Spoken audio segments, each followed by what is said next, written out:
It's Friday 14th February, and the markets ended lower amid selling pressure. Weakness in banking, IT, and FMCG stocks weighed on sentiment.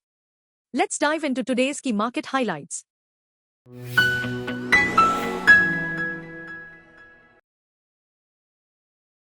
The Nifty ended down by 102 points at 22,929, while the Sensex declined 200 points to close at 75,939.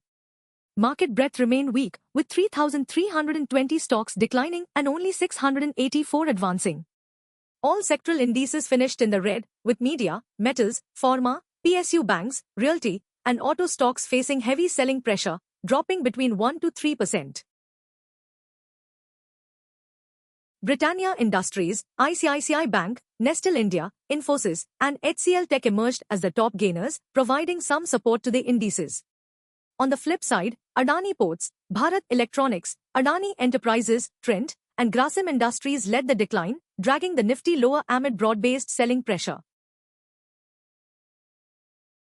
The rupee ended at 86.8225 per US dollar, marking a 0.7% weekly gain, its biggest in 7 months.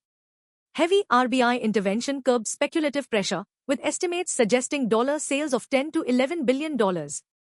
Despite hitting a record low of 87.95 earlier in the week. Capacity Infra Projects reported a strong Q3 FY25, with PAT surging 77% YoY to 52 crore rupees and revenue rising 23% to 590 crore rupees. EBITDA grew 12% to 101 crore rupees, though margins dipped to 16.7% from 18.5% last year.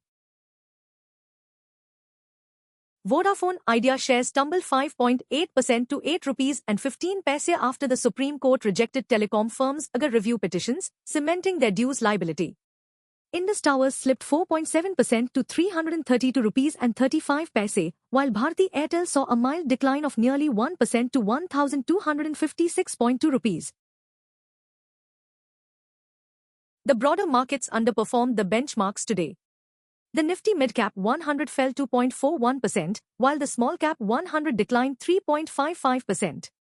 The sharp drop reflects profit booking and caution among investors, signaling a shift in sentiment toward mid- and small-cap stocks. Gold prices climbed 0.38% to $2,939 an ounce, marking a 7th straight weekly gain amid escalating trade war fears. Bullion surged 2.7% this week, touching a record $2,942.70 on Tuesday. Uncertainty over U.S. tariff policies and inflation concerns continue to drive safe haven demand.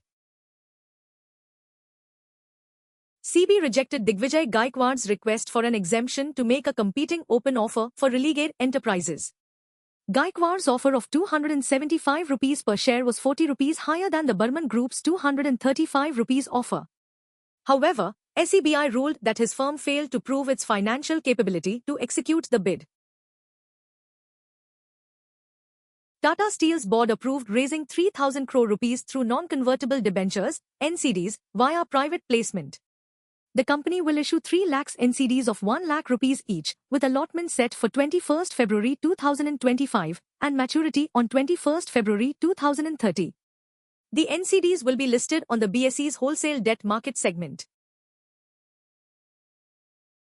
IIFL Finance shares fell 6% to a 10-month low after weak Q3 results. PAT plunged 85% YoY, loan AUM declined 8%, and credit costs surged. Management aims to cut unsecured loan exposure, with MFI credit costs seen at 8 to 8.5% for FY25. And that wraps up for today. Don't forget to like, share, and subscribe for the latest market insights.